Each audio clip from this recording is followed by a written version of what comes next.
on live stream, especially if you could be here. I'm speaking to you. If you're able to be here, please come along because you're really missing out. But if you can't be here because you live a long way away or whatever, it's really great to have you on live stream. But you're going to miss out on the food. That's been a great service this morning, hasn't it? I love the diversity of this church. There's an African couple, a German couple, bringing their children to the Lord. And it's been really great. It's just sad a bit that Benjamin and Anne-Marie are having to go away. But it's been great having you with us. In Luke 2, verses 22 and 23, we read, "When the time came for the purification rites required by the law of Moses, Joseph and Mary took Jesus to Jerusalem to present him to the Lord. As it is written in the law of the Lord, every firstborn male is to be consecrated to the Lord, and to offer a sacrifice in keeping with what is said in the law of the Lord, a pair of doves or 2 young pigeons." Now, I don't see the doves or the pigeons. Maybe they're in the back. Just joking, obviously. Of course, and I hope Scott's not cooking them. Of course, we're not under the law, but it is a great thing for parents to bring their babies to dedicate them to the Lord. Now, Matt and Denzel didn't have much say in being dedicated. Their parents made that decision for them. Of course, praying that when they're old enough, they will choose to dedicate themselves to the Lord.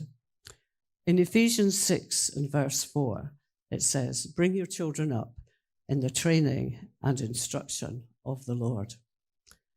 On a different level, the dictionary definition of dedication means intended for a specific purpose. It shows willingness to give a lot of time and energy to something because it's important. Dedication is a sure way to success. If you pay the price, you'll get the prize. Being dedicated makes you optimistic. You see opportunities rather than limitations. Your dedication will spur you on. Just think about swimmers, athletes, and people dedicated to achieving their goals. They aren't put off by obstacles along the way because they're dedicated. Of course, you can only be dedicated to something you believe in. Your dedication will soon disappear into thin air if you don't really believe in the goal that you're pursuing. The Bible is full of people who dedicated themselves to God, who often made great sacrifices in pursuit of their dedication to God. In the Old Testament book of Esther, we learn about how Esther put her life on the line. It's a great read, but I'm just going to tell you the basic story. Esther was a Jewess in the king's harem and had become the king's favorite. Her uncle, Mordecai, had told her not to reveal that she was a Jew. When Haman, a man who had become one of the king's favorites, had demanded that all the king's household should bow down to him. Now, Mordecai refused to do that, being a Jew and not going to bow down to anybody.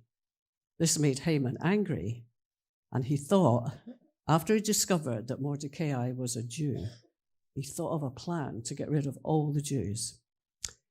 He persuaded the king to issue a decree to kill all the Jews. And because the king didn't realize that Esther was a Jew, he didn't give it a second thought, and he just signed the edict.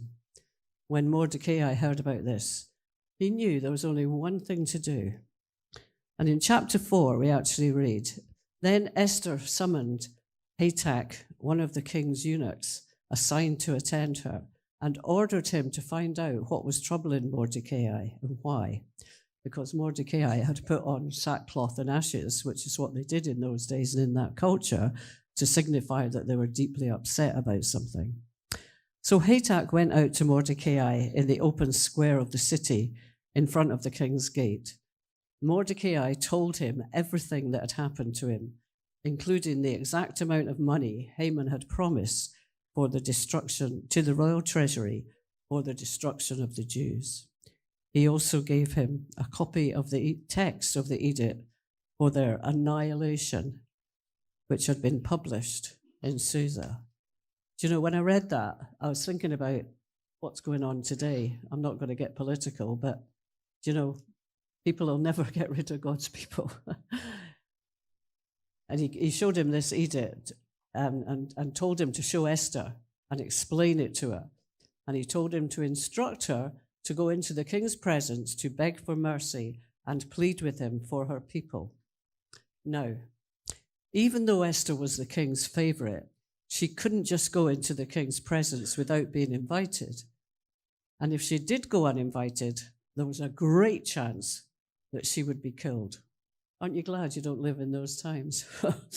But Mordecai convinced her that this was the only way to stop the complete destruction of the Jews. The story has a happy ending. The king did allow Esther into his presence, and she pleaded for her people. As a consequence of Esther's intervention, the Jews were saved. Haman got his just deserts, and all because Esther was dedicated to her God and her people. In the New Testament, we learn about the Apostle Paul, who started off being dedicated to killing Christians. But he had an encounter with God on the road to Damascus and completely turned his dedication around and became dedicated to spreading the gospel all over the then known world. He had many dangerous things happen to him in his dedication to preaching the gospel. In Acts 16, we read that he was put in prison, but God rescued them.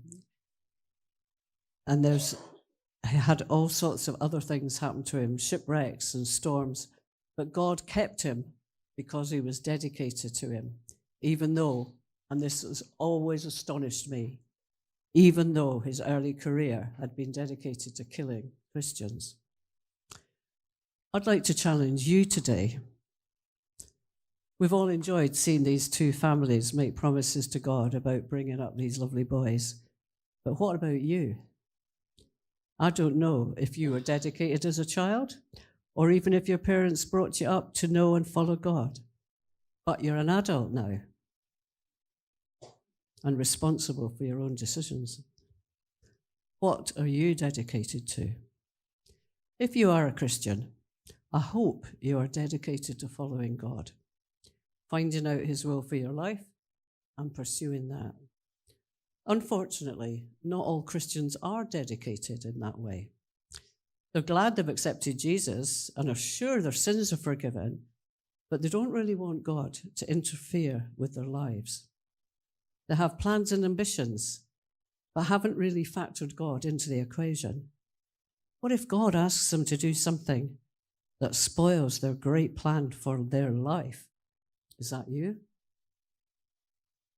I can assure you, you can only have the best life if you dedicate it to God. His plan will always be the best one for your life. Maybe you're thinking, well, I don't have God in my life in any way. I've never known that my sins are forgiven. In fact, I don't really regard myself as a sinner. I'm quite a good person, actually, especially compared to some others that I know. Well, I've got bad news and good news, if that is you. The bad news is that the Bible says in Romans 3, verse 23, all have sinned and fallen short of the glory of God. The good news is that Jesus came to put that right by dying for us on the cross. John 3 and verse 16 says, God so loved the world that he gave his only Son so that whoever believes in him should not perish, but have everlasting life. Let's all just bow our heads.